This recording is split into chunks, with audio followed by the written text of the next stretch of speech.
สวัสดีครับอาจารย์ครับพระอาจารย์ถ้าวันนี้พี่จุ๊บไม่ได้มานะฮะให้ปอนอ่านแทนนะครับครับครับผมครับสวัสดีครับ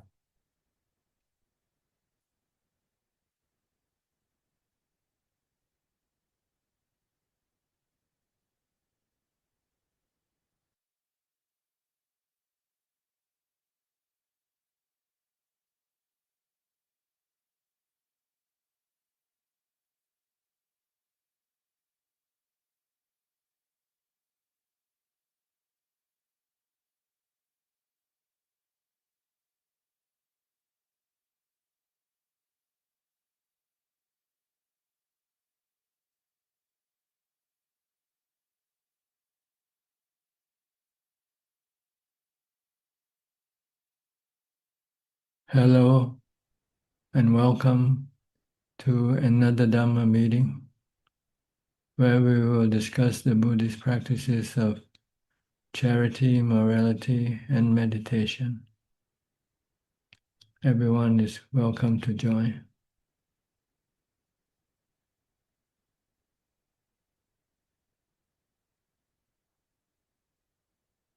Okay, we have our first participant, which happened to be Valerie. Hi, Valerie, if I pronounce your name correctly. Yes, Tanajan, it's Valerie. Thank you. Where are you from? I'm from Seattle, Tanajan. I see, okay. What can I do for you?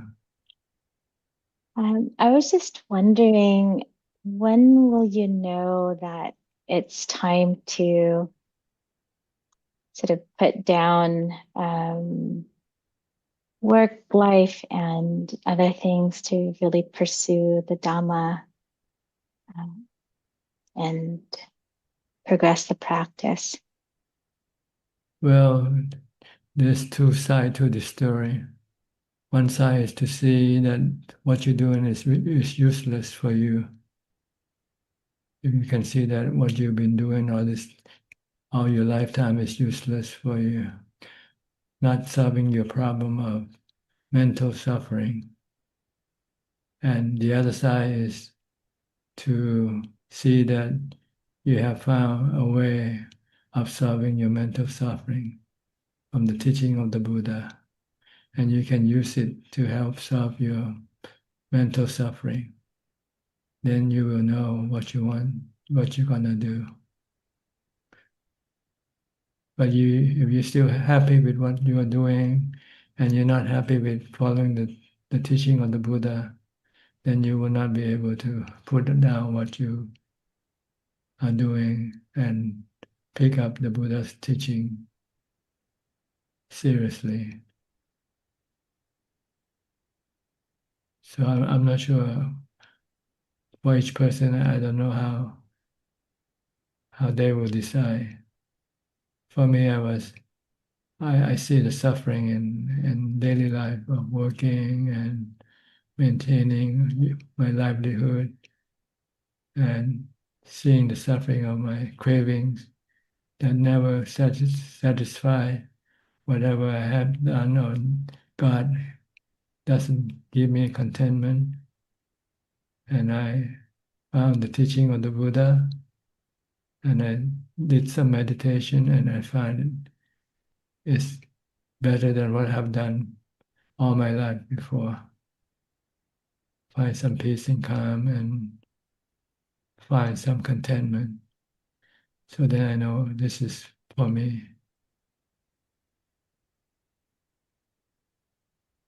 Is this good enough?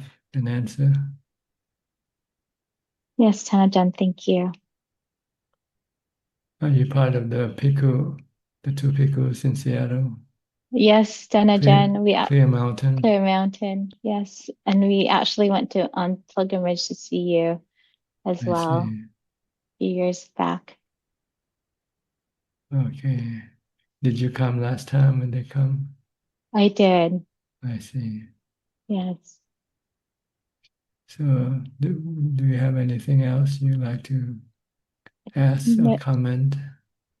no, that was very helpful, John. Thank you. I Or, do see the insatiable craving and dissatisfaction. So thank you. Yes, no matter how much you have, no how much you have or how much you get, you still feel empty. You still feel wanting. You can never find peace and contentment from this livelihood. This is true. This is true, The way Tanajan. to find contentment is to follow the Buddha's livelihood, the life of dana, dana, sila, and bhavana,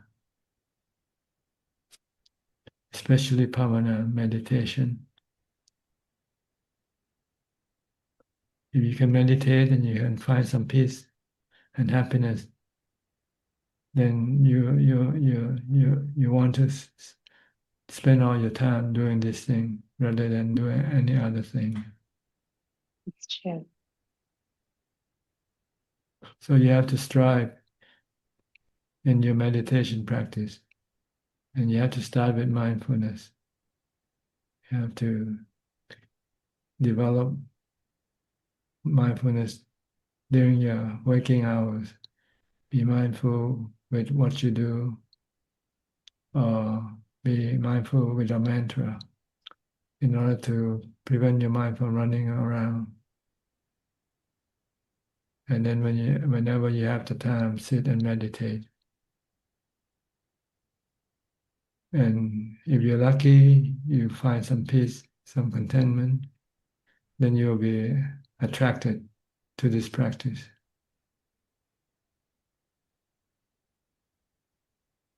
So this is the first goal, to find peace and contentment from your meditation practice, even briefly, which will be enough to attract your your mind toward this practice. The key is mindfulness. If you have mindfulness strong enough, you can calm your mind. Without mindfulness, no matter how long you sit, you will never achieve anything. Mm.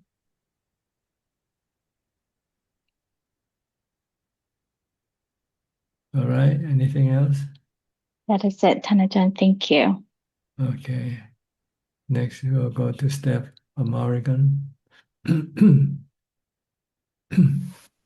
Hi, how are you? Fine. And you? Doing well, thank you. I don't have any questions, just working on my all-day mindfulness. Sorry. That's all right. You cannot Yeah. do anything about it. For noises. Yeah. Yeah. Thank you. Okay, just practice mindfulness. All At day least, long. Yeah. yeah, all day long. Just keep your mind in the present here and now. Don't It's let been it go to the past and the future. Because reality exists in the present, not in the past, not in the future. You can stay in the present and you can control reality. You can control your life. Mhm. Okay, good. Thank you. You're welcome. Next, Belinda from Singapore. Masakan Ajaan. Yes, what can I do for you? I also doing my best to keep mindfulness. But yes, the mind still have cravings for stimulus.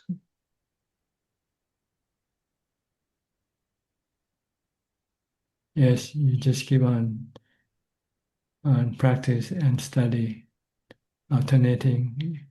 When you're not practicing, you do some studying. Study only about how to practice correctly.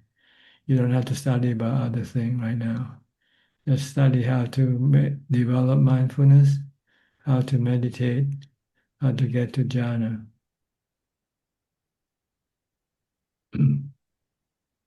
Other information is not necessary at this moment. It can be a hindrance to your meditation practice. because your goal of meditation practice is to stop thinking. But if you study, you have to use your thoughts. Yeah. So if you study about things that you don't really need to know right now, it can become a hindrance to your meditation practice. So study as little as possible, only what you need to know, how to practice correctly. Once you know that, then do the practice. Practice 90% and study 10%. When you're in doubt or when you want to find more information, then you do some studying. But you should do 90% of your time doing practice. You already know what you need to do. It's mindfulness. Just to keep your mind from running all over the place. Make it still. Make it stay with your body. Your body can serve as an anchor to anchor your mind, not to let your mind go all over the place. Just keep watching what your body is doing. Every moment, or recite a mantra. Then meditate whenever you have the time.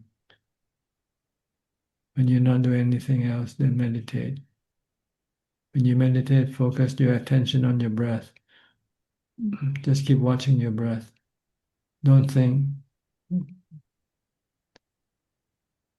Don't pay attention to anything that might appear during your meditation. They are all distraction. If you pay attention to them, you lose your concentration. The goal is to focus, concentrate until your mind become singular or one. When you start to think, your mind become two, thinking and knowing. You want to stop thinking so that what remains is just knowing.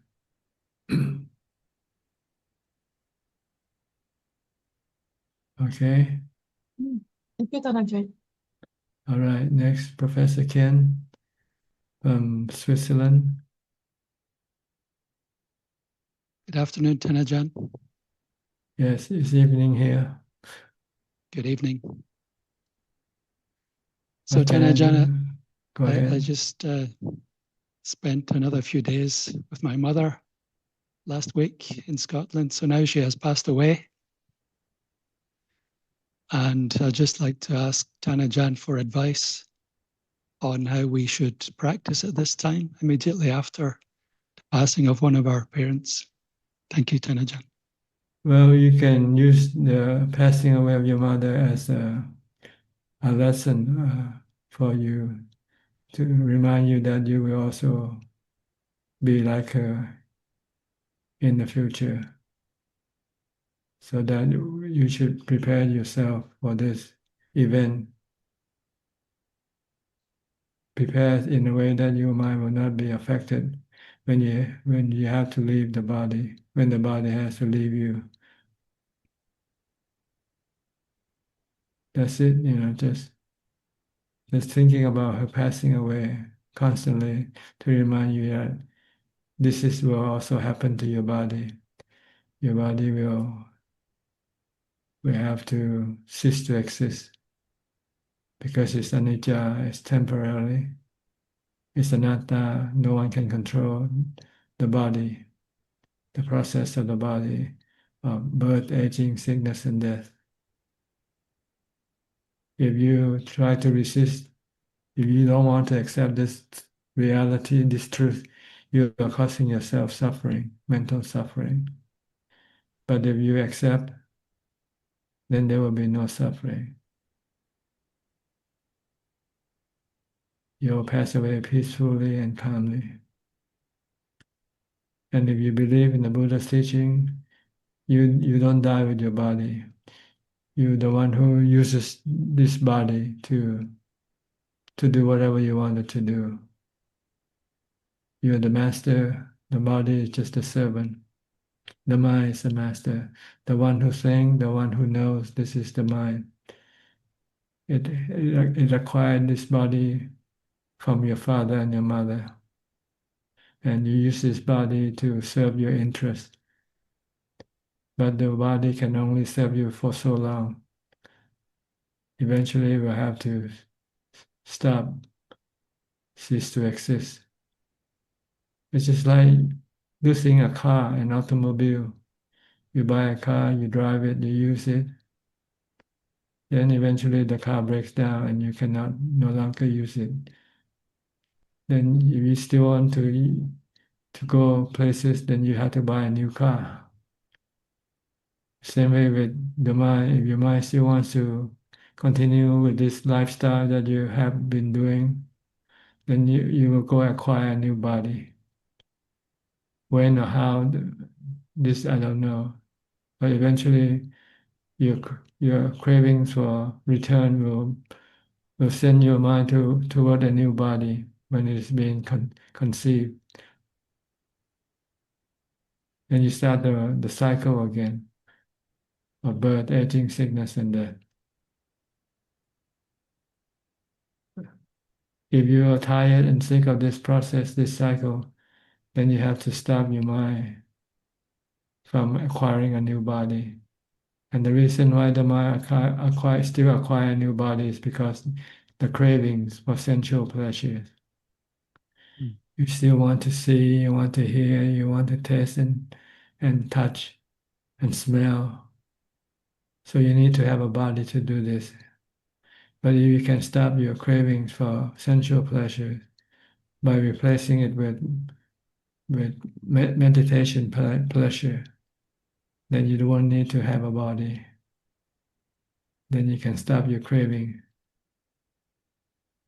When you see that by having a new body will cause you to go through another cycle of suffering.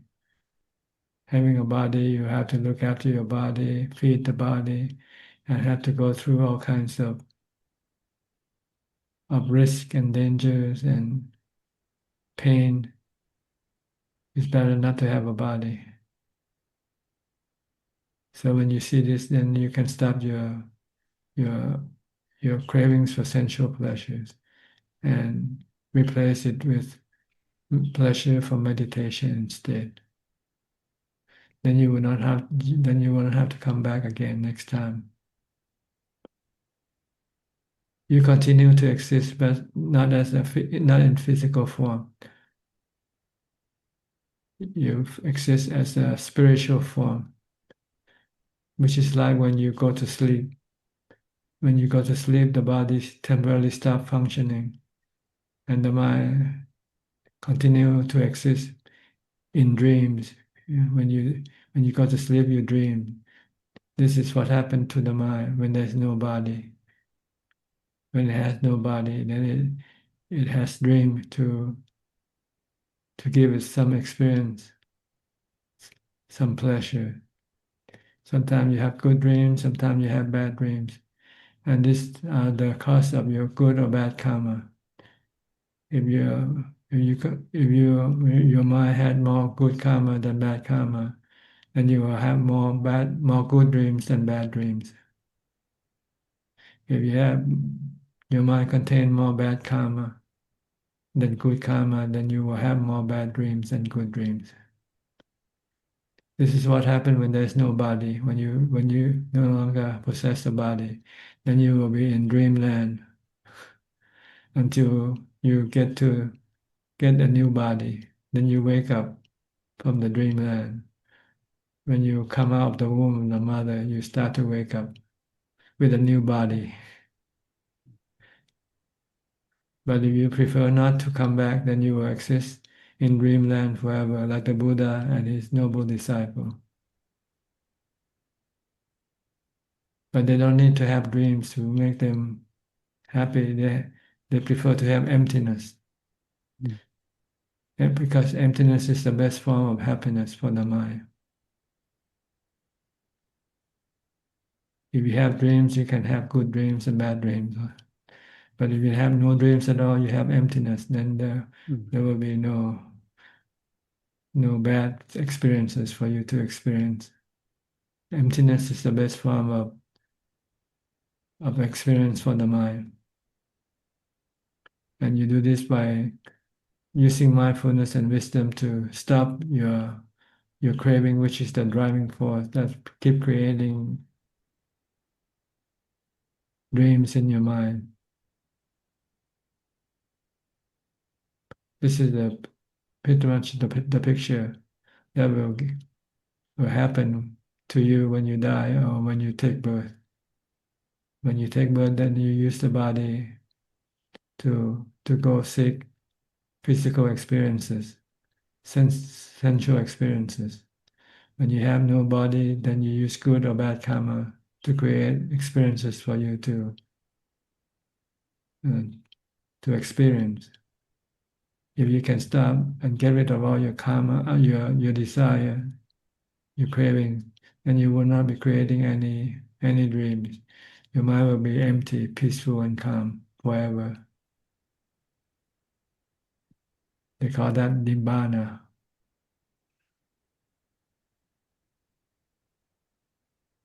So you have a choice to come back or not to come back, to be or not to be. Yeah. The reason you choose to be because you still have the craving for being and not being, see? Craving for sensual pleasures.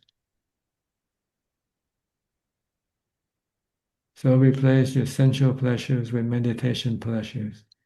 Then you won't need to have a body. And you will not be affected by the aging, sickness, and death of the body because you don't need to rely on your body. You can be happy without your body, or you can be happy when your body is old, sick, or dying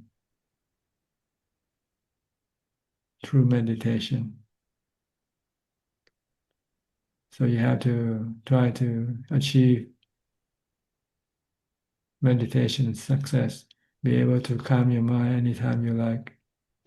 Every time you sit down, you can enter into jhana and experience peace and equanimity and contentment.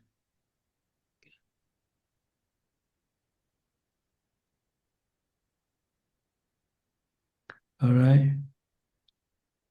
Thank you, Thanajan. This is very helpful teaching. Yeah. Thank you. Buddha said we should continue to remind ourselves all the time that having been born, we are subjected to aging, sickness, and death. No one can escape this, no matter how rich you are, how famous you are. Your body still have to experience aging, sickness, and death. And you can go through it peacefully or terribly. It depends on how you you you treat your body. If you treat your body as something you value and you want to keep it, then you will go through the process very painfully. But if you view the body as not a good thing to have and ready to let it go, then you will not have any painful feeling. Yeah. Okay. Thank you, Thanajan. Thank you very much. Go to Claudia, also from Switzerland. Hi, Claudia. You still available this week? Yes, good afternoon from Switzerland and good evening to Thailand. Yes, so currently, until we still have summer time here in Switzerland, I will be able, hopefully for the next weeks, to be here on Zoom. In 2 weeks, I'm in Munich, so I can't participate, but I hope that I can participate next week again on Zoom. Until we have the time change, because school is over at about 1:45 p.m. and I will be here at about 2:15 p.m. and currently the conference starts at 3 p.m. so I'm available currently, yes. Okay, good. Would you like to ask any question? Yes, first of all, I want to express my deepest sympathy for Kenneth and his loss of his mother. And I would like to ask Tana-chan for another advice of wisdom. So the last advices were very helpful. And today I would like to ask Tana-chan how to react or not to react when a very religious friend tries to impose her religion on me or on other people. So she's a friend for about 31 years. We are very deep friends. We went through a lot of things. She lives in the United States, and we met many, many times. She gave a lot to me, and she was a really good friend. But currently, I have the impression that she is radicalizing her Christian point of view more and more, and I realized that she would like to impose her religious view on me, and I don't want to lose her as a friend, and I would like to ask Tana-chan for his advice how to react or just to accept it, because I don't want to confirm her wrong view. Yeah, the best thing is just to listen to her and not reply, not respond to what she say, and let her finish what she say, and then you just move on to a new subject. Okay, that sounds easy. Yeah. Let she speak her mind. Once she finishes speaking, then you can start a new topic, Say something Okay, say about the weather or whatever you want to say. okay. Yeah, I will try it. I will try it. That sounds really easy. Yeah. Yeah, There's no yeah, need to confront, we all have different views.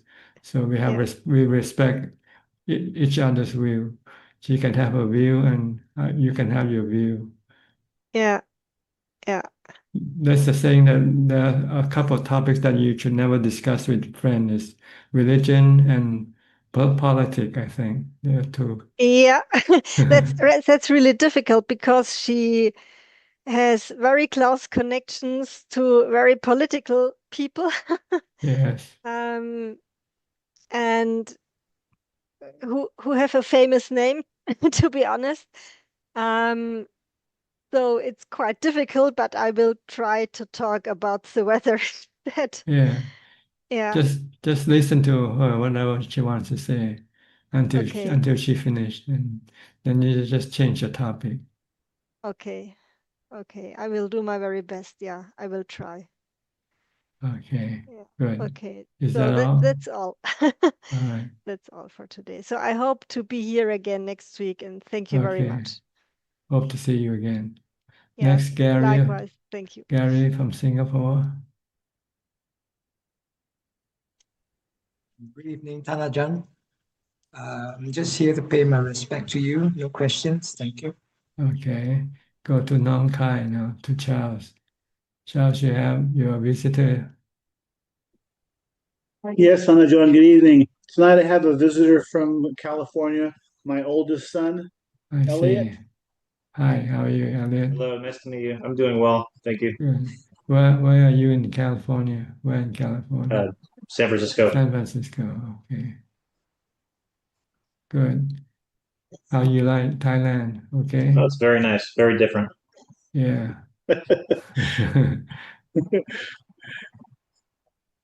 Just like visiting Disneyland. Yeah. Well, sure. Yeah. Yeah, he's enjoying himself. My youngest one is coming back in January. It'll be his third trip. I see. Good. So Okay. Thailand is well loved. Did you understand our discussion? Yes. Would you like to add anything to enhance your understanding, maybe? Not at the moment. I'm happy to observe, Okay, bear witness. good. And you, Charles, No you have, questions this evening on John. I'm and just how's Bua? Is Bua around also? Bua is awesome. She's right here. Hi, how? Okay. She's getting ready to go to her interview in the embassy, so she's getting nervous. Yeah, hope she passed the test. Yeah, yeah, she will. Okay. She just have to meditate every night and relax. Sabay. Yeah. Just be natural. Just be Yes, natural. yes, Be exactly. yourself. Yes, yeah, she'll do fine. Okay, good. So that's in our near future. All right. If you have no question, I'll move on to the next. Okay, Anjan, thank you so much. Okay, nice meeting you. Likewise. Yes. Okay, Pleasure. good. Next, we'll go to Christine Coe from Penang. Where have you been all this time? Did you go to the monastery? Yes. Good evening, Tanajan. Once after I have terminated my job, then I've been to Udon for 13 temples. Then I come back. I go to monastery to practice for 8 precepts for a week. Then I come back. Then I faster come to your Zoom meeting. I see. I still go travel. I know it's not easy to stop your cravings. Actually, it's not craving for travel. I went for build merits to do dana. Well, you can meditate and make a lot of merit, more merit I than you get from dana. yeah. It's true. It's true. Maybe greedy. I want to have three. Dana, sila, bawana. Hmm. And Tanajan, it has been quite some time. I never gone back to monastery. Then this week I gone back to the monastery. I have very good meditation improvement. Although it's about 10 months, I never gone back. So from there, I can understand even deeper, like what is Tanajan said. Stop the thinking mind and come back to here and now, the present moment. So it's so light and happy. Yes, if you can Mm, stop your mind will feel light and easy. mm, And you need mindfulness to do it. mm, You have to tie your mind to something that's not moving, like your body or your mantra. Yeah. I do anapanasati. I keep on watching the breath. Good. But when you're not meditating, you should watch your body. Don't let your mind go away from your body. Stay with your body. Just keep watching, not thinking. Just keep knowing your body, knowing what your body is doing at the moment. Mm. This will So it will be, prevent your mind from thinking about other things. If your yes, mind goes think, then when it means you're not mindful of your body. when we are daily life, is if you continue thinking, it's like so it's a crazy person. Yes, Yeah. Mm, can become stressful when you think with mm, cravings, with defilement. mm. Dharma is so profound. It is really once we understand the Dharma, we feel, wow, this is what Lord Buddha said. And when we taste it, it's like so meaningful. Mhm. And it can't goes away. It's already in the deep understanding. Yes, you have to practice to get the Dhamma inside your mind.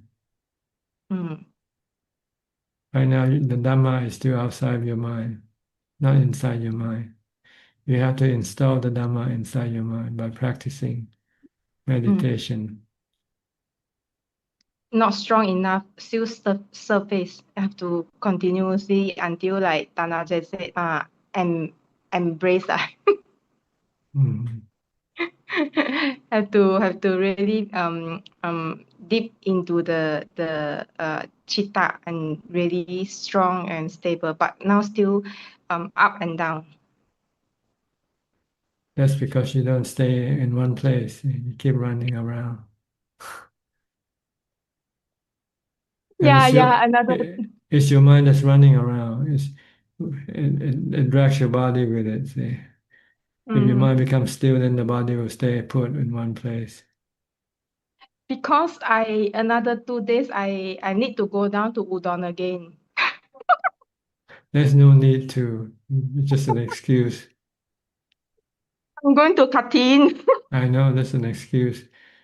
You can send money to Udon without having to go yourself, and you achieve the same thing. Mm. Yeah, And you yeah. and you can donate more than going yourself, because when you go Take the yourself, flight ticket. you have to deduct the money for your flight.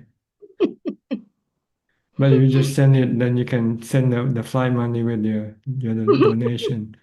You actually make more money by not make more donation than not going. Make more merits even Yeah, though that's right. And then you can stay at home and meditate. You got double merit. Tanajan is so smart. That's why I'm here. That's why you're there. That's why you keep Yeah. running around. Hopping, temple hopping. I know. What for? Yeah, stressed and tired and out of mindfulness. I know, but you cannot stay put because your craving keep pushing your mind to move Yeah, around. yeah. So you need to stop it with mindfulness. Beside Bhutto, chanting. Try to do it all day and you'll find the difference. You can control your mind if you can do this all day long. Sometimes, Tanajan, when I think back, it's like maybe craving for life. Nowadays, a lot of things happening worldwide with all the um, war, disaster, or anything. So it's like maybe it keeps me on going to Thailand, like to do more my research. You can do where you are now. Like I said, just send the money to the Yeah, temple of your yeah. choice, and then you can stay put and meditate in your house. Yeah, I should reduce all the trip. Okay, I'll take into my uh, uh, uh, uh, how do I say? No second thought, like Tanajan said. You can do dana anywhere, wherever you are. You can do dana. Yeah, giving to somebody who needs the help. Yeah, you don't have to give to the temple only. You can give to Mm. other other organization that's helping people, like the Red Cross or whatever, and you're making the same merit as you give to the temples. But I thought Tanajan, we support Sasana, we support Sangha is even more beneficiary. Well, that's true, but sometimes the temples are now over supported. So you have to look at the fact also that where if the temple needs support, then you give support. But when the temple has enough support, then maybe you should support some other organization, hospital, school. Mm. Okay, okay. Okay, when I come back, I'll continue go back to the monastery and keep on practice. I thought I convinced you not to go. You still want to go regardless of what I said. It's just like how do I say it? Because I go with a team of the people. So out of sudden, if I cancel is yeah. If I die, it's also same reason. I mean yeah. It's just want to go or don't want to go. Yeah, because you go, you feel happier, then you stay. That's why you go. Mm. You can experience some sensual pleasure while you travel. Mm. I feel tired, Tanajan. I love monastery life. Why then go? If you love monastery life, why don't you stay in a monastery? Kilesa. Hmm. See, there's a contradiction in yourself. Yeah, yeah, yeah. what you Always, say, and what you do is contradictory, not the same. it's like angel and devil inside my mind. One angel, one devil. Always fighting inside my mind, an angel and the devil there. And you always lose to the devil, huh? Okay. Anything Hopefully, else? I still have life, because every breath is like Lord Buddha said, if every breath stop, our life stop. Hopefully, I still have life, come back and continue my meditation in monastery. It will be hard because whatever you used to do, you become addicted to what you do. So when you come back, you still want to go. So Stop at now. yeah, if you don't want to go, then you should stop now. Then it's easier next time not to go. But I'm just talking. Don't listen to me. Don't change your mind. It's not. I'm not here to change your mind or anything. I'm just talking in theory. That's all. It's true, it's true. Tanajan said what is true, but it's just that we cannot let go the craving. That's all. Yeah. That's why we are still putujana. Okay. Okay. I'll take Tanajan advice. Thank you so much. You're welcome. Next, Alvin. Okay, from Malaysia. Namaskar, Tanajan. How are you, Tanajan? Fine, thank you. Okay. Tanajan, I got one question since we are talking about the suffering samudaya just now. Samudaya includes, from the discussion, is all the three tanha, right? Vibhava tanha, bhava tanha, and kama Yes. tanha. Does it include avijja as well, Tanajan? Avijja is the cause of craving. See, Right. avijja, not knowing that craving is bad for you. You instead thought your craving is good for you, because when you do what you crave for, you feel happy, right? Yep. But it's just temporary happiness. When you lose what you crave for, then you can become sad. Like you want to have a wife, so when you get a wife, you are happy, right? But when your wife died, then you become sad. So this is avijja, not seeing impermanence in the things that you crave for, not seeing suffering in the things that you crave for. All the things that you crave for are all anicca, they are all temporary. One day they will have to come to an end. And when that happens, you feel sad, you feel lonely. This is avijja. So you have to educate your mind with wisdom that everything is anicca, dukkha, anatta. If you see everything as anicca, dukkha, anatta, then you will have no cravings for anything. So, Tanajan, can we say that the first cause of this suffering, this tanha, is actually it originated from avijja? Yes, when you have wisdom, then you stop craving. See? That's why what we have to do is develop wisdom to see that everything is anicca, dukkha, anatta. So it goes back to mindfulness and meditation and panya, right? Yeah. Okay. But you look back in the paticca samuppada as well. It's avijja first, right? It's the first. That's right. This is just a flow chart telling you how the mind works. With avijja, it pushes the mind to go after sensual pleasures. And going after sensual pleasure needs to have a body, so you go take birth to have a body. But when you take birth, you also get aging, sickness, and death. You get suffering with having a body. So if you don't want to have a body, then you have to stop your craving for sensual pleasures by seeing that sensual pleasures are temporarily. They're not permanent pleasure. They're temporary pleasure that can end. When they end, they can cause you suffering, cause you sadness.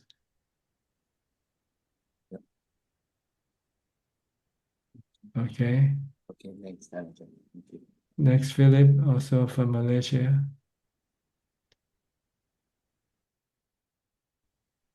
Good evening, Ajaan. I don't have much questions. It's just that trying to use wisdom to break some of my habits. Yeah. Whatever you are addicted to, like coffee, cigarettes, or watching TV, watching movies, these are all sensual pleasures. Yeah, some of the habits sometimes it's habitual. You just need wisdom to know that why are you doing this?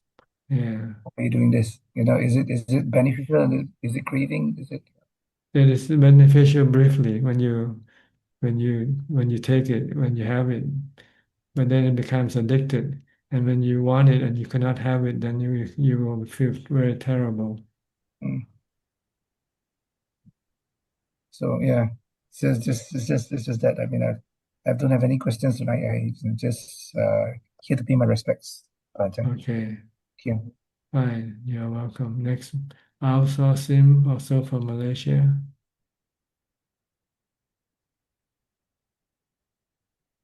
Good evening, Ajahn. I followed Ajaan's advice. I increased my meditation time. That better? Better. Yeah.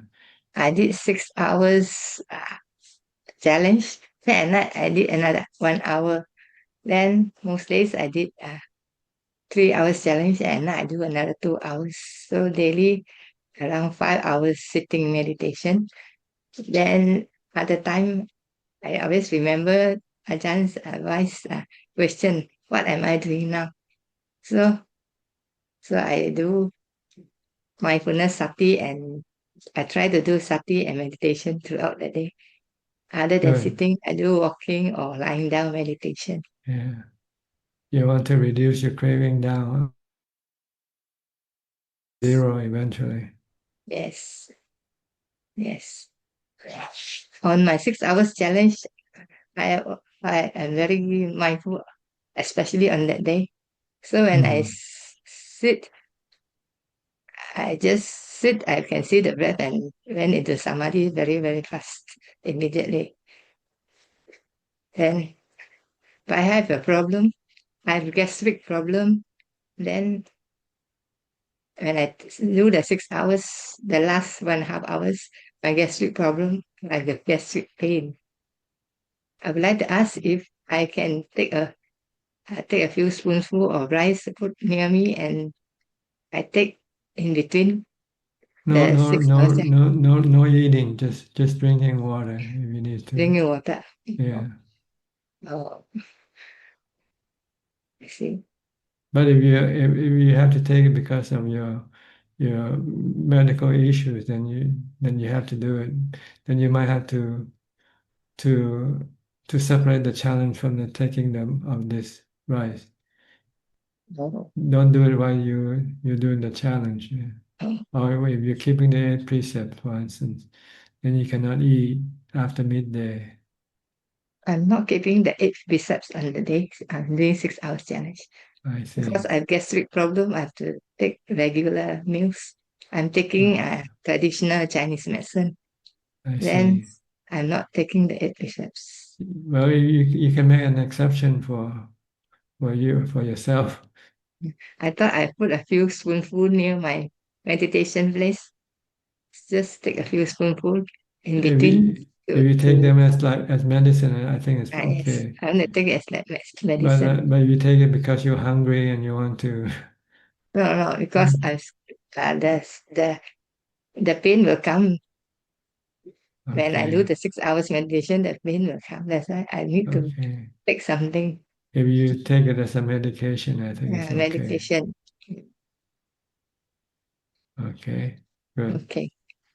You're Thank you, welcome. Ajahn, for your Next, advice. Lynn from Indonesia. Good evening, Ajahn. Hope you are well. Yes. Is my voice clear? Yes, perfectly. Because the signal was not very good before. So I've got a question regarding to meditation. So, how does piti and sukha relate to the happy mind? Well, it's part of the quality of being happy is to have piti and have sukha.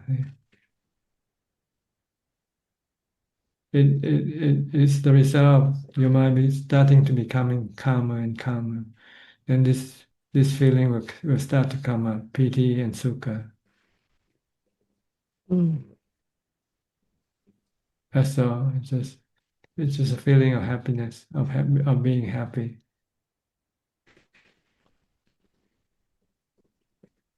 Okay, so that piti and sukha will bring us to nibbana, the state of No, mind. it's just a condition of the mind when the mind starts to become calm, and yet not completely calm yet, halfway calm. But when the mind becomes completely calm, then this sukha and piti will disappear, and all what you have left is ubekkha or contentment. So emptiness in there then. Pardon me? So means that contentment is the state when we are empty, like the mind is empty. You feel empty, but you feel full at the same. The mind is empty, but it feels fulfilled. It doesn't hunger for anything. Okay. But you don't have to worry. These are the conditions that arise from your concentration or your mindfulness. Mm. Just keep mindful, being mindful of your breath, or be mindful of your mantra, and then slowly this feeling will start to arise. Sometimes they may not arise. Sometimes you might go directly from start to equanimity without having any piti or sukha. Mm. So it can vary from time to time when you practice, but it's not something that you can control. Mm. All you can control is mindfulness. Mm. So stay with mindfulness and let this condition arise or not arise, doesn't matter. The goal is to reach the fourth stage, which is equanimity and singularity, when the mind becomes just knowing without thinking. So singularity means one-pointedness, is that correct? Yeah, there's only one thing left. It's just the knowing. The thinking, the feeling, and everything disappears. See, piti, sukha, these are feelings, and thinking, like you're thinking about your mantra, or thinking about your breath. Stop. Everything stop. All you have left is just emptiness and knowing and contentment or equanimity. Mm. Equanimity is defined the state of mind having So no piti no sukha love is a hate. type of Vedana. Yeah. I don't want to analyze it, but whatever it is temporary. It is not important. The goal is to reach the fourth, the emptiness, the knowing, and the contentment, which is equanimity. Equanimity usually defined as having no love, hate, fear, or delusion. Just stay calm, stay still, no reaction, no emotional reaction. And this is what you want to nurture, you want to develop, even when you're not in meditation. Eventually, you want to have equanimity all the time, so that you can then let go of everything, good or bad, doesn't matter. You body, feeling, uh, emotion, states of mind, you just leave them all alone. Let them come and go. You don't need to do anything. You don't have to manage them. When you try to manage them, you can become disappointed, become sad, become frustrated when you cannot get what you want. So it's better just to let them be whatever they are. Let them be good, bad, neutral. Just know them for what they are and know that they come and go. Know that you cannot control them. If you try to control them and you cannot, then you get dukkha. Yes.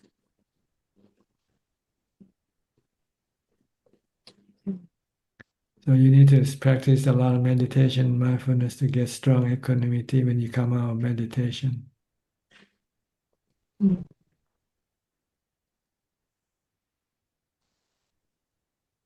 Okay. Anything else? Thank you so much and for your clear explanation again and again. Thank you. Okay, you're welcome. Next, Kokseng from Singapore. Good evening, Ajaan. No questions at the moment. Here to pay my respect to Ajaan. Okay, you're welcome. Next, Levan from California. Hi, Thanajan. Can you hear me? Yes. I do have a question. Like for instance, I know that meditation is good for me, but sometimes even though when we know something's good for us, it's still very hard to do. And It's like bitter medicine. We don't like to take bitter medicine, but we know it's good. We don't like to take food that is bitter or not tasty, but it's good for the body.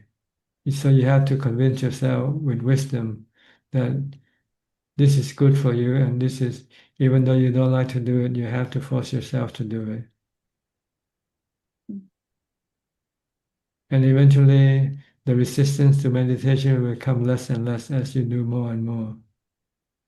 At the start, it's very difficult because there's strong resistance to meditation, because the defilement doesn't want to stop thinking. See?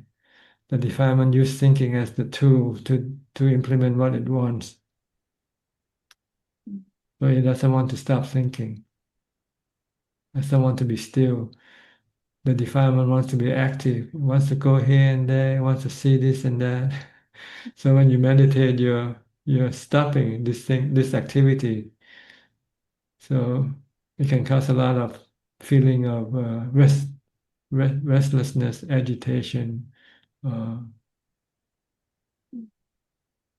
yeah, I think my challenge is like I have a long to-do list, and if I meditate, I feel like, oh, I can't get to my to-do list, and there's always something coming up that I need to finish before I can meditate.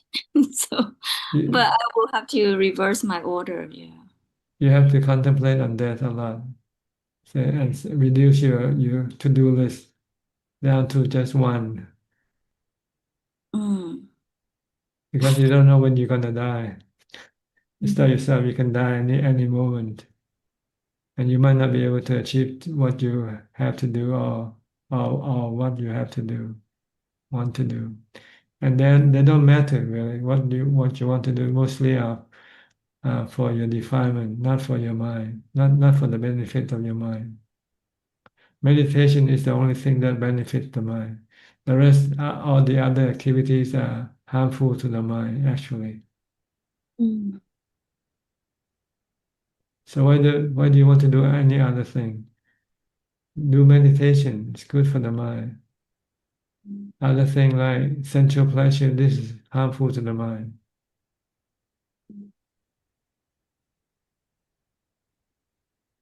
Thank you, Ajahn. Thank you. Okay, you're welcome. Next, Sri and Czech. Haven't seen you a few weeks. Could not get in, or were you busy? Go and do something else?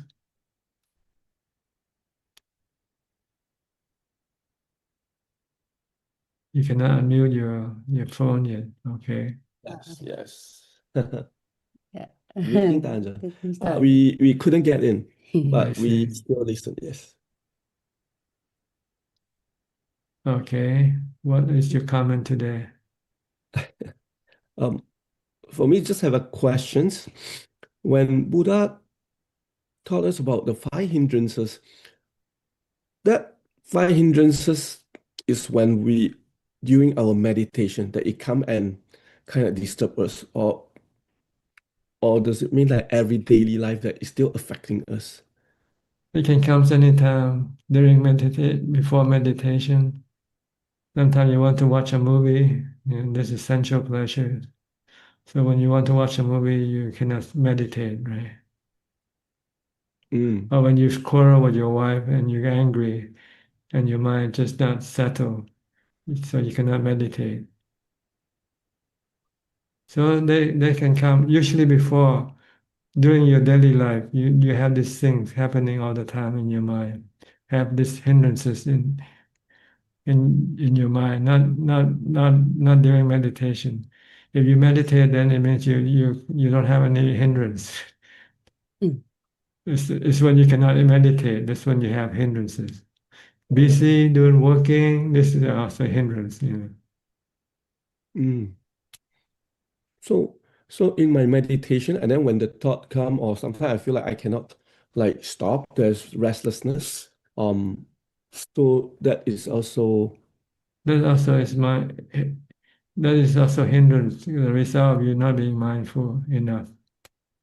That's during the meditation. Yes. Or sometimes you're meditating and you're thinking about something that made you angry before, and it could arise during your meditation also. Like you quarrel with your wife, and then when you meditate, you somewhere during your meditation you start to think about this again. Then it can cause you to become angry again while you're still meditating. So you have to stop this anger by forgiving her, for instance, just called metta. Yes. Let bygone be bygone. It's already gone. It's already finished. Why bring it up? So they can come up any time. Let's put it that way. Yeah.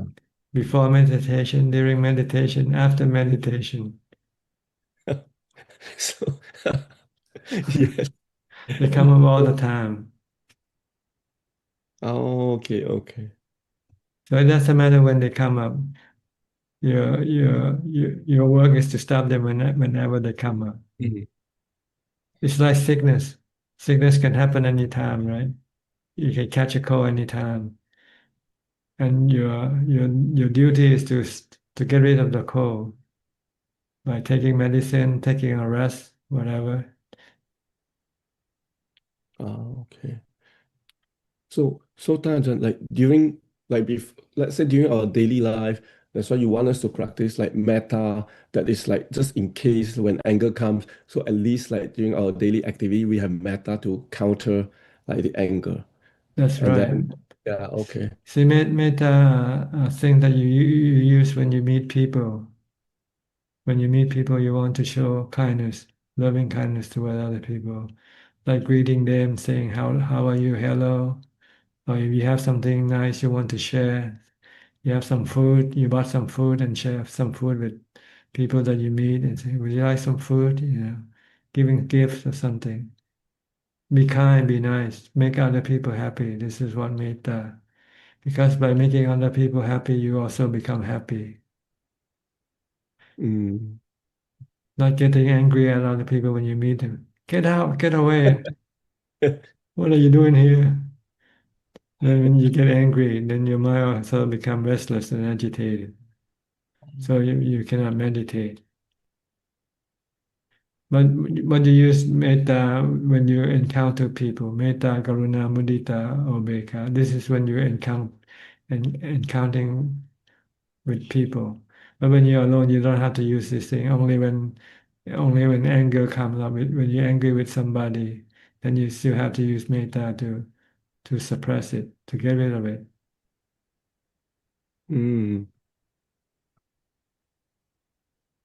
Okay, that's why we practice this to counter. Okay, and then if I didn't practice this, then we keep reciting Buddha, Buddha. That is to stop the restlessness of the mind. But how about doubt? Doubt means your doubt whether what you're doing will give you the result. For instance, you might say, "What am I doing here? Sitting reciting Bhutto Bhutto. What am I going to get from this thing? Then you have to study the teaching of the Buddha or his noble disciple who attest to you that using the mantra can get you into jhana, for instance. So then you will then have no doubt about what you do.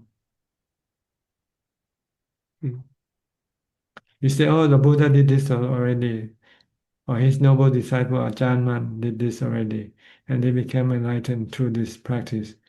So then you would then have confidence to do what you are doubtful at first. Whenever you're doubtful, you have to go back to the Buddha, Dhamma, and Sangha for advice. Mm. So you have to study a lot of suttas, a lot of teaching, so that you have enough information to support your practice. And whenever you have doubt, you have this information to counter your doubt. Oh, okay. And in terms of sloth and those You eat too much. You eat too much. let's say, can I use coffee to counter? No. Then you become addicted, attached to coffee. When you have no coffee, you feel sleepy again, and feel more sleepy than before you taking the coffee. So I have to use like fasting to counter it. Yeah, you should fasting, or you go meditate in a scary place, then you won't feel sleepy. Go meditate in the cemetery, for instance. You'll be wide awake, I guarantee you. Yes. Oh, that is okay. That is the level of okay. That's why it's recommended that you take the 8 precept if you want to meditate. Can help reduce some of your hindrances. Your sensual pleasures for movie entertainment will be blocked because you cannot do it. You cannot sleep with your wife, for instance, if you keep the 8 precepts. So the 8 precept is really the goal is to help you reduce your sensual pleasures craving. Oh, okay, So they okay. don't become a hindrance to your practice of meditation. So they are used to counter these 5 hindrances. So. That's why it's like a prerequisite. If you want to meditate, you should keep the 8 precepts. 5 precepts is not good enough, not strong enough. Because 5 precept doesn't prevent you from watching movies, eating all the time you like to eat. But with the 8 precept, you can only eat before noon. After noon, you cannot take any food anymore. You cannot watch movie, entertainment. You cannot enhance your body with beautification, technique, whatever, dressing, putting cosmetics, and all these things, because they are wasting your time, your precious time of meditation for meditation. Keeping the precept is very useful for meditator. But you have to be serious meditator, like you have to practice all day long. Like on Uposatha day, when you're supposed to observe the Uposatha day, I mean you have to stop working on that day and devote the whole day and night for meditation practice. Then keeping the 8 precept will be very helpful.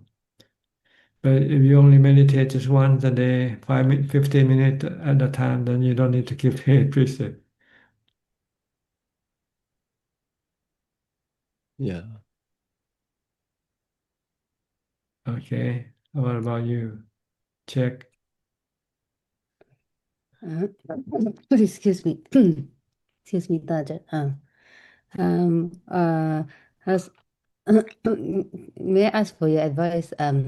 Like if you try to do something good and then you get like maybe attacked by people, it's like the way to think about this. You were saying something about try to thank the people that attack or criticize you, something like that. Like how do you go about Well, Um, when you do something that you think is good, you have to look at the effects on what you do, whether you're hurting other people or not. What you think oh, is good might not be good for other people. yeah. So if you do something good but it hurts other people, then you should not do it. Oh, But if you do something good and it doesn't hurt anybody, then do it. And if they oh, don't like it, then it's too bad. You just let them say whatever they want to say. oh, Don't let them deter you from doing good. oh. Like how do you thank the people? Like how exactly do you thank people that um like do you see the eight winds of the world? Like you get praise and blame and fame and Yes, defeat. yeah, Yeah, because you cannot please everybody. Everybody have different opinion. What is good for you, what you think is good might not be good for them. yeah. So let them criticize you, whatever they want to say, whatever. Try not to be deterred by what they say. Continue to do good. Yeah. Let's say it's already done. Like the example is we built something for the children, for the benefit of the children, and the government doesn't like it. Like the government doesn't want that. Let's say um Well, if you break yeah. the law, then you have to stop. The Yeah, government, the government is the law, isn't it? yeah. Okay, then you must not break the law, whatever you do. Yeah, yeah. If you break the law, then you have to be ready to accept the consequence for breaking the law. Yeah, but we didn't. You didn't break the Just law. yeah, like they just want to, I guess, find. Sometimes you get to trouble, but you didn't do it. It's just an accusation, but it's just deal with it with uh like green I guess just deal with it, but not think about it, right? Like not Whatever you do, you have to be ready to accept the consequence of your action. yeah. If you don't want to have any consequence of your action, then don't do it. Oh, it's too late. It's done. Well, then you have to wait for the Just consequence. wait for the consequence. That's why you Okay. you have to think carefully before whatever you do. You have to think carefully. What will happen if I do this? Yeah, yeah. And are you ready to accept the consequence for this action or not? Oh, okay. If the like ready for the consequences mean that just accept like the Whatever happened, people, if they criticize you, if they sue you for for for doing something they think is against the law, then you have to go through these consequences. You okay. Once you initiate them, then they come up. See, you're the one who initiate all these things. So it's still like I'm to blame. I'm the one to blame because I initiated Yeah, you're the one who did the action. it. Okay. So yeah, that's the one that say that I'm the law the fifth one. I'm I'm subjected to the law of karma, like to That's my right. yeah. If you don't want to be subjected, if you don't want to pay the consequence of your action, then do nothing. Just sit still and Oh. meditate, then you're not hurting anybody. Do nothing. Oh, Do yeah, nothing, say nothing. yeah, yeah. Then you I you will guess have then you will keep the precept, then you will have meditation, you have samadhi, everything. yeah, I should have done nothing. Yeah, but I thought that we should do good, right? So do good without having any consequence or having no bad consequence. Yeah. You should do good for good consequence. If what you do is have bad consequence for you, then you should not do. Yeah. I think, Ajahn, we do understand that, like, government set up the law, right? But the thing is, like, nowadays, it's kind of scary because the people, like, that's in the government positions, right? Let's say if, like, they want to accuse you, they kind of can use the law against, like, a good citizen as well. Sure, it happens all the time. Not, you know, when Yeah. when you're in power, you can use your power corrupt, corruptly, not I see. correctly. Yeah. And then um we still have to face it. Like, so Yes, this is nothing you can change. yes, you can change by not being born. Or go live in the forest with the other monks. That's the only way. Well, that's the best way to solve the problem is to Yeah. separate yourself from the community and live in exile. Yeah. I guess that's the only way then. Yeah, but you do understand, right? Like, yeah, okay, that's what you're right. Like, people use the law against each other. That is, yeah. Yes, because people have their interest, and if their interest is being contradicted or challenged, then they want to protect their interest by maybe twisting the law or doing Yeah. something. So you just have to be ready to accept this thing if you live in the community in the world. Oh. Mm. You have good people and bad people.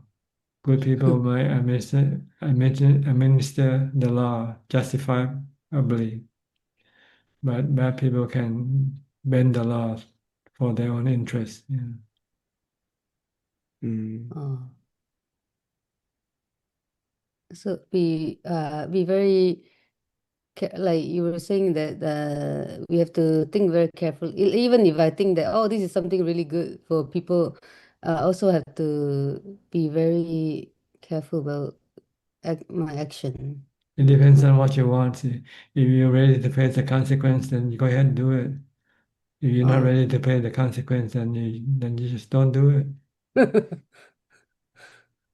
Sometimes you didn't see it come. I guess didn't see it coming. Didn't really thought that, Okay. oh, this, because yeah, let's say I thought, oh, this is such a good thing for the children, like, but you just didn't see it coming that Maybe you have they to can. consult somebody who knows. Consult your lawyer or somebody first before you do something, whether you're breaking the Yeah, we law or did. not. It's a false accusation, but I think it's still very early. Like we just yeah, I think yeah. Just like you said, just have to accept accept like the action, right? Because Yeah, doesn't matter if it's a good or bad the action. Yeah, you still consequence have of to. your action. Yeah, yeah, Mm. yeah. That's right. Yeah. Use equanimity when you have to deal with the consequence of your action. Okay. Just stay calm, peaceful, not reacting. Oh, Like you're facing a storm. You just oh, hunker down and then the storm comes and go. oh. Okay. I think the thing that the feeling of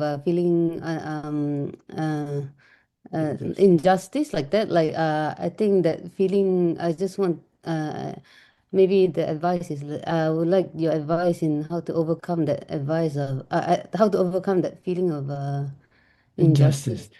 Just Yeah, accept that this is the way the world is. the There's world no is. true justice. Oh, the world, the world is not true justice. Oh, okay. So I have the wrong thinking about the world then. I have the wrong That's wrong. that's the ideal thinking of the world. That Oh, everybody follow the law faithfully. Yeah. But not oh, everybody do this. Some people don't follow the law. They use the law for their own interest. oh, yeah, yeah, yeah. I didn't really accept the, yeah, okay, It yeah. means you're innocent. Oh, You're not wise with the way of the world yet. yeah, yeah, yeah. Mm. I didn't really accept the eight winds. I guess the word is like about the Buddha talk about the eight winds, right? Yeah, You can turn two ways, like loss and gain, and praise praise and and blame, blame. happiness and sadness, Mm. fame and defame. I think like it moves. If you live in this world, this is what you have to face. Sometimes Yeah, good, sometimes bad, sometimes good thing, sometimes bad thing. yeah, yeah, yeah, yeah. Yeah, I guess I didn't really, yeah. But once I see it, I feel better. I I feel that yeah, it's okay because injustice is still part of it's part of being born, right? Yeah. So the It's best part thing is of not the to be born. defilement, really. Defilement likes to bend the law, want to do things for its own interest. Yeah. That's why there's cheating everywhere, even in school, They started young, the defilement started young.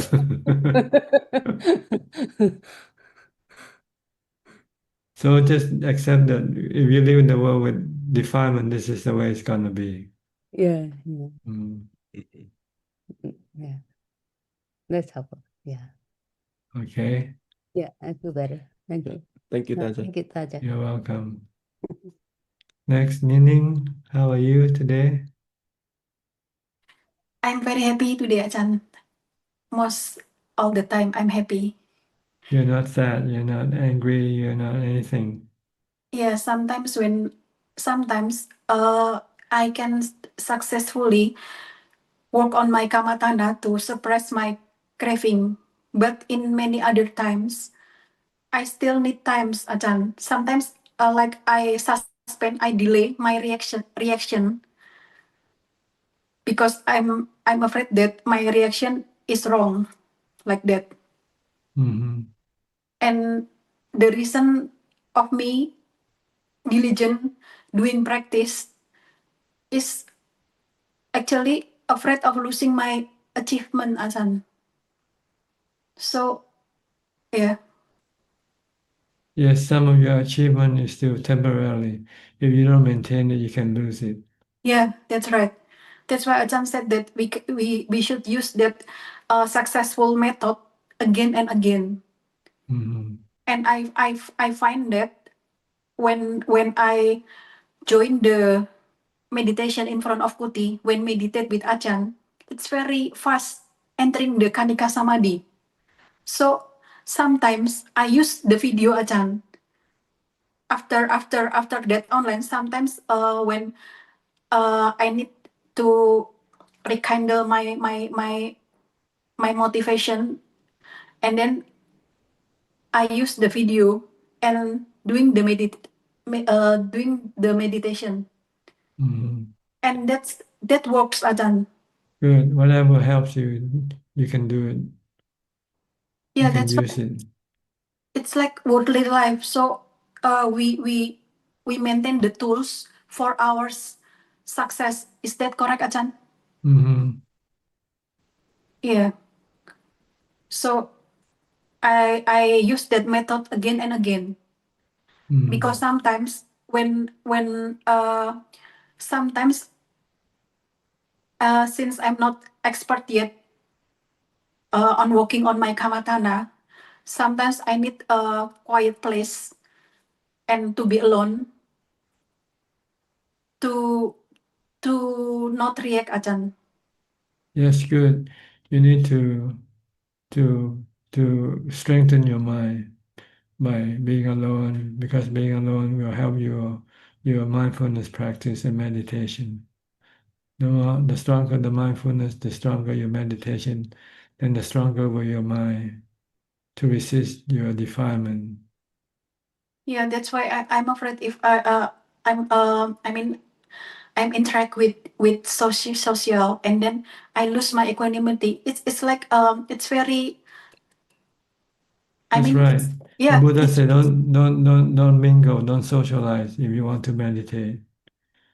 You have to live alone, be alone. yeah, and I'm taking care my equanimity, my mindfulness. It's like I'm taking care of my worldly. I mean, it's very worth it. Wealth, Ajahn. Yes, your precious possession is your mind. Your equanimity is the best possession that you should try to preserve. Keep it. Yeah, Don't lose it. that's why thank you for Ajahn explanation to Prof Ken. That explanation, that kind of Dhamma, rekindle my the fire inside me again and again. That's why I need to connect it to Dhamma most, Ajahn. Okay. Good. You sound okay. You know Yeah, what you need to do. yeah, I want to be in the spiritual existence. Indeed, I don't want to be reborn again. I don't want to have No physical anybody again. existence. Better have spiritual existence only. Yeah, even my mom who don't meditate too much, she said that I don't want to be reborn again. I don't want to be reborn again. It's very suffer. It's a long. Especially when you're old and sick, you know. You know what suffering is like. That's why. So we motivate each other. Good. Yeah, I really enjoy. I really enjoy this practice, Ajahn. It's like yes, it's not different with worldly achievement actually, because but this is in the spiritual way.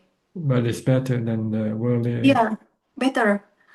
Ajahn said that. Because it's long lasting. It's not like the physical world is temporary. When you die, everything that you have achieved it will be all gone. Your money will be all gone. Your status, everything will be gone. Yeah, and I'm struggling for the highest happiness. Permanent equanimity. Yeah. Okay, good. Yeah. Thank you, Ajahn, for You're the welcome. teaching. Thank you, Buddha, for the teaching. Next, Dr. Piao and Indira. Missed you a couple of weeks, huh? You didn't have a chance to speak. Yes. I was busy with the patient. Good evening for you from Good Thailand. morning from Toronto. Yeah, good morning to Toronto. Good evening to Bangkok, Thailand. So maybe I think the first time I understood what is you said chitta ekatgata. It's a part of a jhana, features of jhana, chitta ekatgata. You said thinking and knowing. So not there are two. So it's not two, just one. So no more thinking, just the knowing. That's so right. that's one pointedness. That's I think right. it's translated. Ekakata room. Yeah. So ekakata chitta is like they're translated as one pointedness. I think it's hard to fathom. It translated in English. Now, the first time I understood what it really means. Thank you so much. Just no It means thinking, one. just knowing. It means one. Eka. One mind, not two mind. Normally we have two or three mind. Thinking mind, feeling mind. So it's after the second jhana, I guess, Chitteka Kata, because first jhana you're still thinking, Vitakka Vichara is still there. I guess you're still watching your breath and thinking about your breath, thinking about the mantra. Yeah. So it's interesting. Thank you so much. And also the five hindrances, I think Chik and Sui brought it up. Five hindrances, I know it's important part of to get the mind to chitta ekakata if you want to connect the both. So hindrances are gone, the mind becomes settled and go to jhana or samadhi. But hindrances are also important in another aspect. It is that's in called the sutra talk about the Avijja Sutra. It is the nutriment for the ignorance, Avijja. So everything has a nutriment. So Avijja is fed by the 5 hindrances. Yes, All you the can say time. that all the time. Yeah. The more you So- feed on them, the more you become ignorant. Ignorant. Mm. Interesting.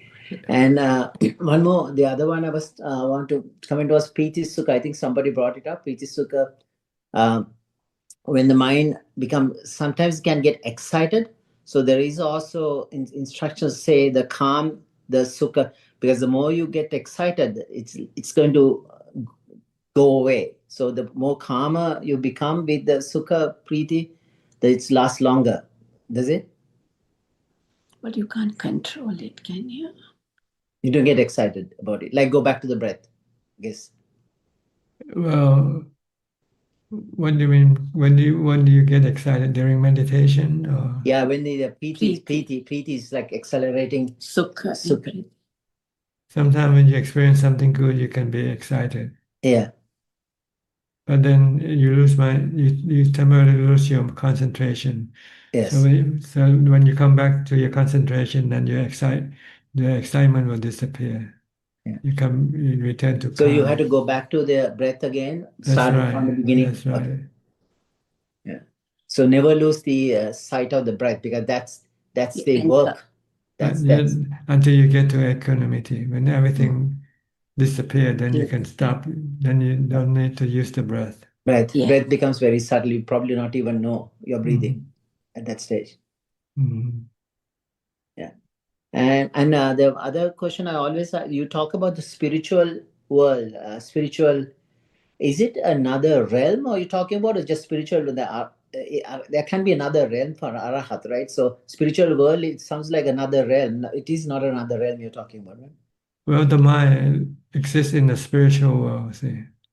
And the mind can be Brahma, it can be Vishnu, it can be anything depending on the karma it performed. So that's another birth.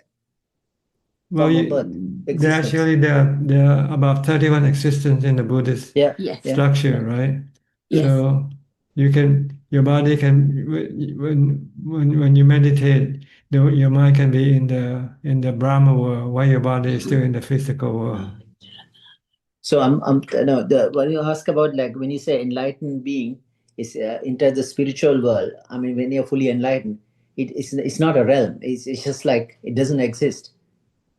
Like it's like the fire, the lamp. Buddha said, if the lamp goes off, you cannot say it exists here, it exists there, it's gone. No, it doesn't exist in the 31 realm of Yeah, existence. It exists outside of the realm of the existence. I see. Outside of the, I see. Okay. So it still exists some form of the mind still exists in a spiritual form, but not within the 31 different existences. Okay. Because So that's why it's called the Anidasana Vijnana, the mind, the consciousness that can be defined. But all the time, the consciousness is defined by the feeling, the perception, your feeling of something. So you're conscious of your sukha, or your of body. Also, the 4 aggregates are reflected on the consciousness. But in this case, in the Arahat, the consciousness without a base is not depending on the 4 aggregates anymore. So it's, I think the metaphor Buddha uses is the sun coming from the east. There is a wall on the west. It shines on the west. But if you take that wall away, it falls on the ground. If it takes the ground away, it falls on the water. If the water is taken away, it cannot reflect anywhere. So the 4 aggregates are taken away one by one. The sunlight cannot fall on anything. So it's like the consciousness without a base or surface. That's called Anidasana. That's the consciousness you're talking about, the existing. No, I'm talking the mind and the body when they are disconnected, see. The mind can exist alone without the body. Without.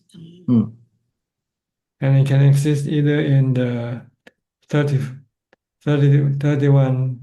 existences or outside. When there's no craving, then it exists outside of the existence of the 31 existences.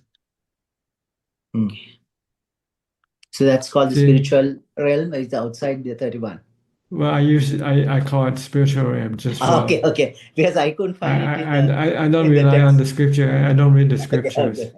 I'm Sorry, just I use, just got confused. I I'm was thinking just, on other different realm. I'm Sorry. just trying to explain that the mind is not in the physical realm. Okay, got The it. mind is in the spiritual realm. It will Got it. still I have got it. it will still have craving. It will be in one of the Yeah. 31 Yeah. existences. But Yeah. when there are no craving left in the mind, then it's outside Yeah. of the 31 experience. It So we have doesn't a take any sensual, birth. It doesn't take birth anymore. but anyway, so you have a sensual craving, you are the sensual realm.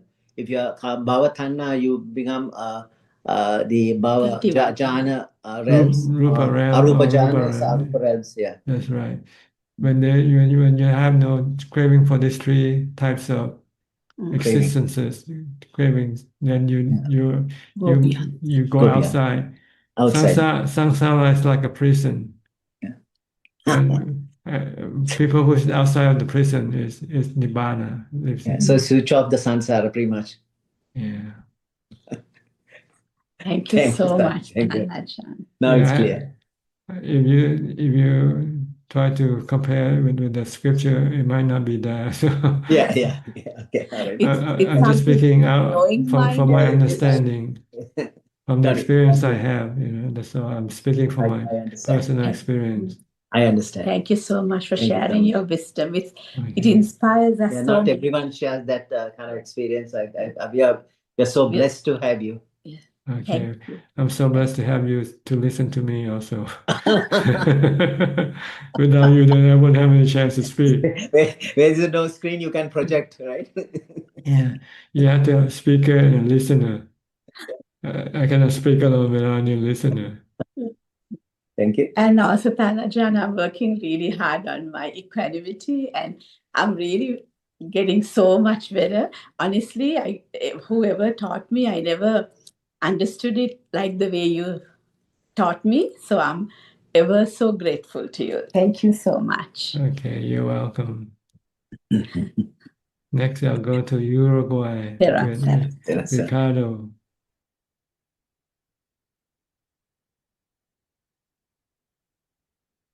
Hello, good night, good evening, good morning here in Uruguay. Nice talking to you, Tana-chan. Yes, it's good to see you too.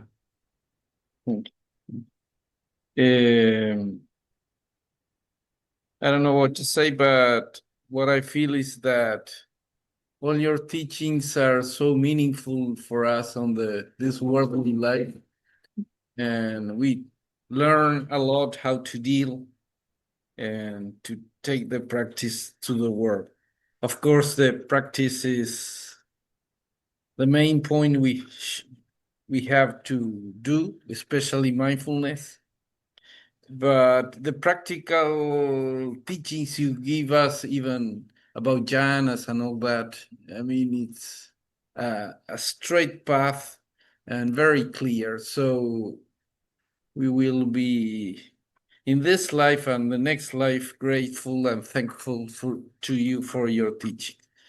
And I don't have any questions today, just to express my gratitude, deep gratitude for your teachings, your time, your effort to stay late at night and to hear once again all the mess we make in this world.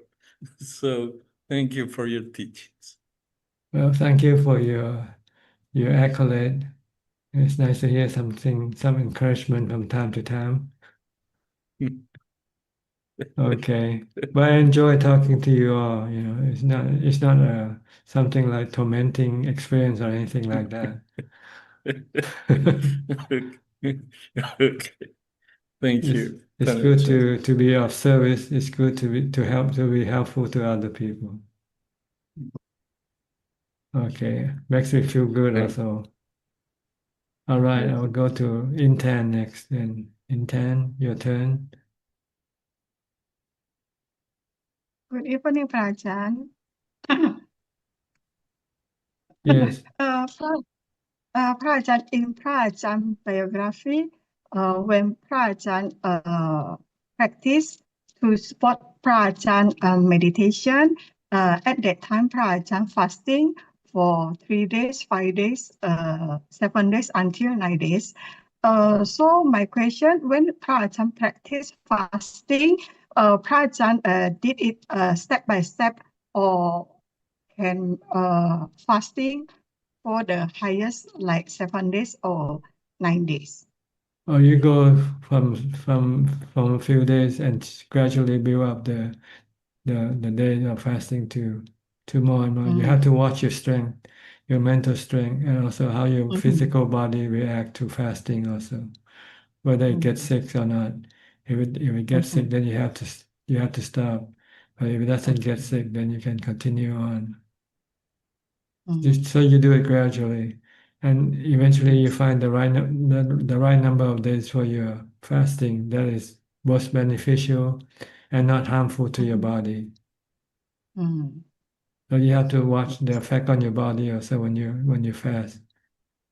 If you fast too much, it can cause the body to have stomach problem later on. So you have to keep watching your body and also watch how your mind react to fasting. You know, sometimes it can help your mind to become more diligent, more motivated. Yes. So In my experience, yes, Rajan. But sometimes as you increase more fasting days, the motivation might become less and less, and your diligence might be less and less. So then you might find that it's counterproductive to fast for too long. So you find that the right number, the right amount of day of fasting for that will help your practice. Yes, Rajan. In my experience, when I am fasting, it can support my to more mindfulness, but I just try until 3 days. So for the next week, when I go to Kaujion, Prajan have suggest to me, I continue to fasting just for 3 days or can more than that. This is something you have to find out for yourself. Okay. You have to experiment, trial and error, find the right balance for you, fasting and eating. If you eat and you feel you become lazy, and when you're not fasting, you're not lazy, then maybe fasting is better for you. But eventually, when you fast a lot, you might become lazy also. Then you should stop fasting or reduce your fasting. Because if you fast long, if you fast for many days, you can become weak physically. So you can become lazy also from over fasting. In my experience, Raja, when I'm fasting, I can feel hungry. So in my mind, I don't want to feel hungry. So it is support me to more mindfulness. That's so when right. I'm mindfulness, so I not feel hungry. Yeah, you're forced to meditate. You're forced to Yes. practice mindfulness to deal with your hunger, with your mental hunger. Yes. And when your mind becomes calm, then the hunger disappear. Yes. And the physical hunger is very minimal compared to the mental hunger. Yes. Understand, Rajan. Okay. The second Rajan, now I sleep at the morning. So when I'm in Kaujion, if I still cannot sleep at night, and so it's okay. At night, I just meditation and sleep at morning. You can do whatever you want. It's your body. When you're alone, there's no rule that you have to follow. You can follow your own rule. Okay, Rajan. Okay. Okay, understand, just Prajan. just do whatever is suitable for you, Mm-hmm. practical for you. Mm-hmm. All right. All right, Okay. Prajan. When are you coming? Next Wednesday. Next Wednesday. And you stay for Uh, about 2 weeks, yeah? yes, Prajan, 2 weeks. But I just stay at Kauchi on 12th day. After that, I moved to hotel. I see. I stay 2 days at hotel. Okay. Mm-hmm.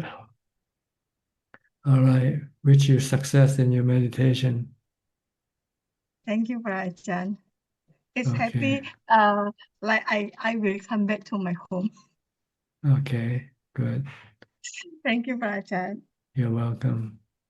Next, Josh. Josh, I think you might call your name correctly. The letter is kind of small. Hi, Yeah. is this your first Yes, time joining Ajaan. us? Thank you. Is this your first time joining No, us? remember I joined from the first time from Copenhagen. Okay, Copenhagen. Do you remember I was joined from Copenhagen? How long ago? And I right now I'm in. Oh, that was a few months ago, and then I went to the Norway Vihara, and there I did the. I would say it's the 5-hour challenge you talk about. It was a moon day, and we started off chanting the Satipatthana Sutta, the full body part in Pali, and then after that there was a Dhamma discussion, and then we sat until midnight. So, and I sat until maybe a half an hour, 45 minutes before midnight. The pain in my sit bone was so much I had to stand up. So, yeah, and it didn't go away till maybe like an hour afterwards. So that's okay. I pushed it maybe a little bit far, but I was able to make it pretty much the entire 5 hours, just sitting and standing. So that was good. And I've been told I'm going to be on Chithurst, the Thai Forest Monastery in England, for the winter retreat, February and March. And yeah, I'm going to maybe try to visit the one in Temple, New Hampshire too in December, and do a 3 days Zen intensive. But anyway, so practice is good. I'm house sitting for friends in a wooded area, forest area in the middle of a small town in Illinois. So I don't have any excuse not to do really deep practice here. It's really good, and I'm people aren't really bothering me, and I'm not around to bother other people. So I think that's all I've got. Other than the doctor there, I just wanted to say, in the one thing that cut through a lot of that for me from the scriptures. Someone asked the Buddha, after enlightenment, will I exist? Won't I exist? Will I both exist and not exist? Or will I neither exist nor not exist? And he said, it doesn't apply. That question doesn't apply. It doesn't fit the case. And that blew my mind. And it stopped all the proliferation and conceptualization around that, because you can't really conceptualize. It cuts all that thinking off for me around these existential questions. When that, what they call the tetralemma, this four part problem doesn't even exist, after full awakening. So I really found that really profound from the suttas. So, and I want to thank you for your deep practice. I mean, I'm just so able to stay with the breath the entire time, just kind of being in your virtual presence here, and the depth of practice is amazing, and I benefit just from tuning into this. So thank you for that. Okay, you're welcome. Thank you for your joining us and sharing your experience with us. I think this will be inspiring for other participants. Well, it's my pleasure, and thanks everyone for being here and holding space and allowing for this to happen too. Yeah. Thank you all. Yeah. The Buddha's teaching is real, and everyone can benefit from it if you just try to put in the effort, right? Putting in the effort is the most important factor.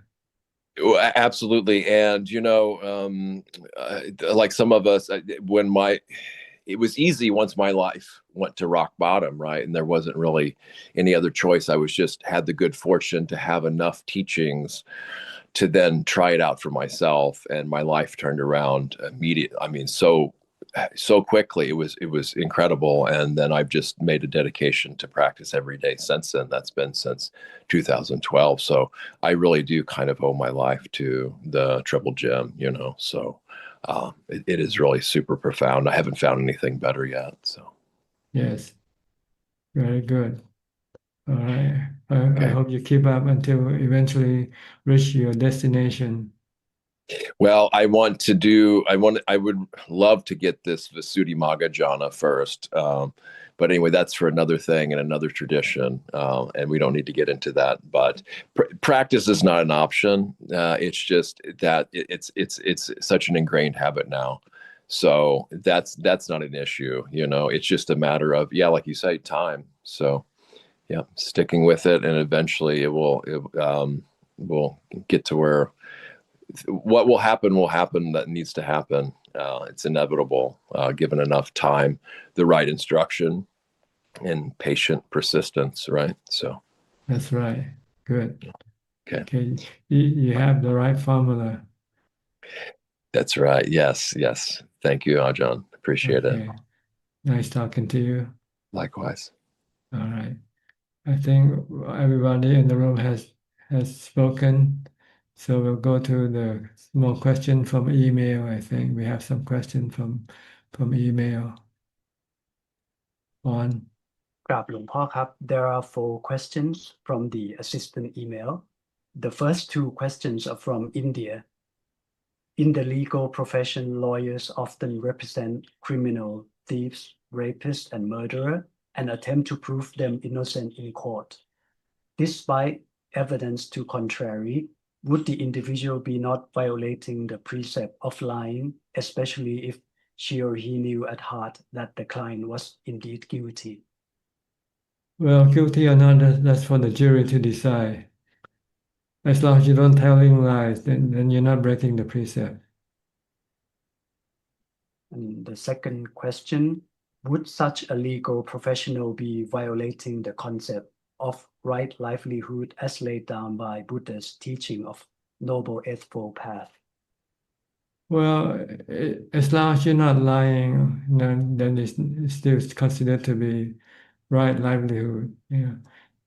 Right livelihood means not breaking the 5 precepts, not killing, not stealing, not committing, sexual misconduct, and not lying. And the last 2 questions are from Switzerland. For a lay person, which defilement can be easily hinder his path to understanding the Dhamma? It depends on from individual to individual, I think. There's no fixed formula for this. Usually, doubt arising from the lack of knowledge. You didn't study enough of the Buddha's teaching, so you can still be doubtful. But the more you study the teaching of the Buddha, then the doubt will become less and less. It's just lack of knowledge. And the last question, when a person becomes a Sotapanna, can we say he can be less reactive when he interacts with the world? Well, he can react, but not emotionally, less emotionally reacting, but he can still react, but in a rational way, not with emotion. Okay. Well, I think that's about all the time we have for tonight or today. Thank you for your company. I hope this meeting is useful for you and can help you advance in your practice. In the meantime, please stay safe, be mindful, and keep on practicing. And if all goes well, I'll see you all at the same time next week. Thank you and goodbye.